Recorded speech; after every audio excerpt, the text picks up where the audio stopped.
Today we're going to talk about my biggest secrets for how to negotiate your salary after you accidentally lowballed yourself when the recruiter first asked you about your salary expectations. That said, before we get into it, hi, what's up? For anyone new here, I'm Janell. This is Janell Knows Money. I'm a compensation professional that's obsessed with helping you land the job and get paid more so that you can live a freer life. Hit the subscribe button if this sounds interesting to you. I come out with new videos every week. Let's get into it. So, how would you know if you lowballed yourself when you were setting salary expectations? We've all been there before. I've lowballed myself before. We've all done it. That said, the first thing I do want to point out is that it's hard to know whether or not we have lowballed ourselves until we actually get to the offer stage. However, we can do some reading kind of in between the lines. When we give our salary expectations and the recruiter responds to the number that we've put out into the world. For example, if you give the recruiter a range and they immediately sound either relieved or super excited about the number that you gave them, there is a possibility that you might have lowballed yourself. However, there is another possibility that your salary requirements are just within the range of their budget, and that's a really good thing for them. So in order to tell whether or not you're on the low end of that, you're going to have to use your context clues. If you do not get any context clues from the recruiter, do not be afraid to ask them if your salary expectations are in alignment with their budget. If you give a large salary range, they might even say something like this. Yes, the first half of your range is in alignment with our budget, however, we cap at 50K. This then gives you an incredible amount of information for when it comes time to negotiate. So even though you might have given a large range, which means a lower number that is also within their budget, you at least covered all of your bases and can argue that you gave the expectation of at least up to 50K from the start of the process. Now, let's talk about what to do when you make it all the way through the interview process. The recruiter or the hiring manager gives you a call, they tell you their offer, and it's on the low end of their budget. Well, on the low end of your range too. I know it's easy to blame ourselves in these circumstances because we gave a very large range with a lower number in it, or perhaps we just gave a low number altogether, and now, after learning more about the job, we've decided we want some more money. And it's easy to sit there and just wish that we would have given a higher number, but that's not the reality. So let's talk about what you can do in these situations to kind of counteract what has happened here. So the first thing you're going to do when you receive an offer is thank either the recruiter or the hiring manager, whoever called you, for giving you a call and offering you a job. It just starts things out on friendly terms and makes everybody feel good. I would also recommend letting them know that you're incredibly excited about the opportunity, but that you'd like to take a moment to read through the benefits, the offer letter, everything that they send you before officially accepting the position. I'm here to tell you right now that no company should have a problem with this. It's very typical for folks not to accept right off the bat, to have a look at the documentation as it's sent through. It's actually a really safe thing to do just to make sure that everything that's coming through is in alignment with your expectations and what they promised you verbally over the phone. Also, a quick note when you're asking for additional time in order to review the offer letter, make sure that you specify how much time exactly you want to review that letter. It is okay to ask for a few days. And the reason I'm telling you to do this is because recruiters and hiring managers want to get you to accept the offer as soon as possible. So if you don't set an expectation for how long you need to review the letter and have a moment to think about it, they're going to want you to respond by the next day, which if that's something you want to do, totally fine. You're more than welcome to do that. But if you do tell them a few days, it gives you some time to kind of mull it over, perhaps do some additional research and figure out how you want to negotiate some additional money for yourself. Which, as I already mentioned, then the second thing that you're going to do as soon as you get off the phone and you ask for additional time is to go back to the salary research that you've done for the position. And you're going to take a second look at it. Make sure that you feel comfortable with this data. And if not, I would recommend doing some additional research, adding some additional data points. Perhaps you even go to your network and let them know that you received a job offer for X amount of money. Ask them their thoughts on whether or not they think that that is a fair amount of pay for the role. They might tell you yes, they might tell you no. Keep note of everything. Putting all of this in a document is going to make you feel far more comfortable negotiating for additional pay because you have proof and you have evidence that you should be making more money for the role, for your years of experience, etc. So after you've done all of this, the third thing that you're going to do is email the hiring manager or the recruiter and let them know that you had a few questions about the offer.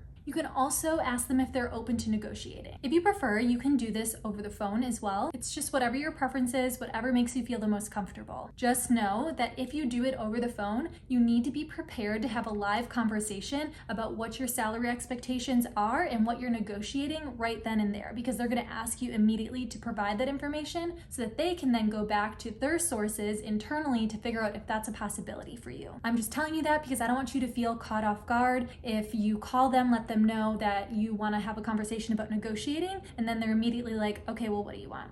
Tell us more.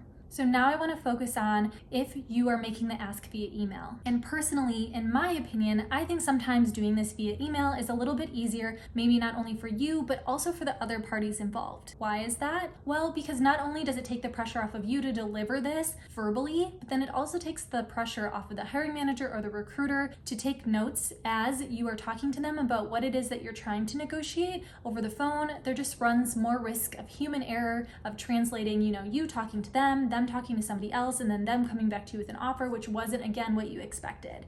If you put it all in an email, then you know it's there, they have those numbers, and they can even forward that email to the parties that they need to talk to in order to perhaps get you some additional money, more benefits, whatever it is that you're negotiating. Additionally, I also like emails because I've tried to negotiate over the phone before, and it's worked. However, I sometimes find that people get a little bit defensive. Negotiation can sometimes catch people off guard, and because of that, they don't always respond in a way that is the most positive. This doesn't always happen, but if it does happen to you, I want you to know that this has nothing to do with you. It has everything to do with this other person, and I don't want that to stop you from negotiating. All right, so the last thing that we're going to talk about is then actually what do you put in that email, and really making that ask considering you perhaps lowballed yourself when you set your initial salary expectations and they met those expectations, but now you'd like some additional money. And some of these are going to be a little bit fill in the blank, and you're going to have to add some personal touches per the conversation you had with the hiring manager or recruiter based on your skills and your expertise. So it goes like this.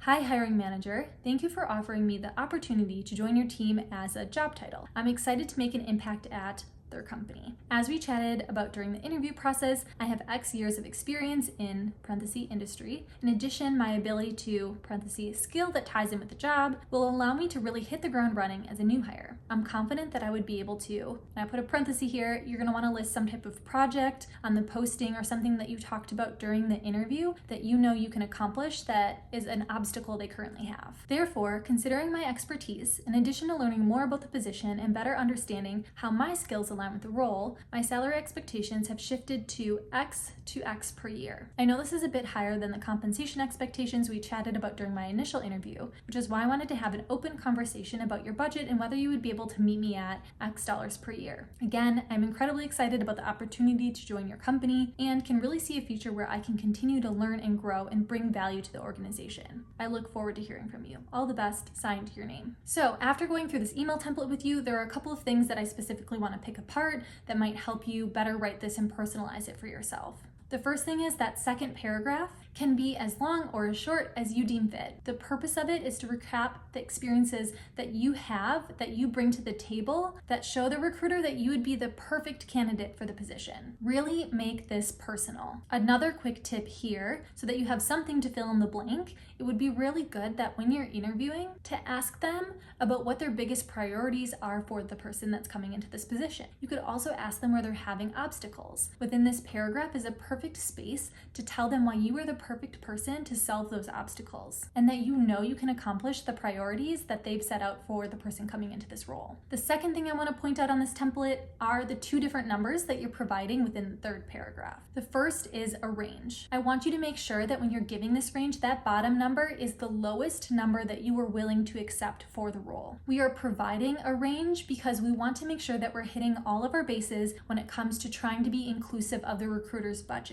And then that last number that you're providing is the salary that you actually want. It could be on the higher end of that range you're giving. It could also be in the middle, whatever your preference is and what makes you most comfortable when negotiating. Also know, if you want to use this exact template, you're more than welcome to. I'll post a copy of it on my website, which will be linked below in the description box. Also, if you want to use this template as more of a baseline and create something that's more personal to yourself, that works more with your writing voice, please do that. Negotiation can be a little intimidating and scary, so I'm always going to encourage you to do whatever it is you need to do to make yourself feel more comfortable comfortable with the process. I hope this video has given you some additional insight as to what you can do and how you can negotiate if you've accidentally lowballed yourself when you were initially giving your salary expectations. I want you to know that it's never too late to negotiate. It is always an option. There might just be certain things you have to finesse a little bit more here and there with an email in order to create a relationship where both you and that recruiter are on the same side working towards the problem,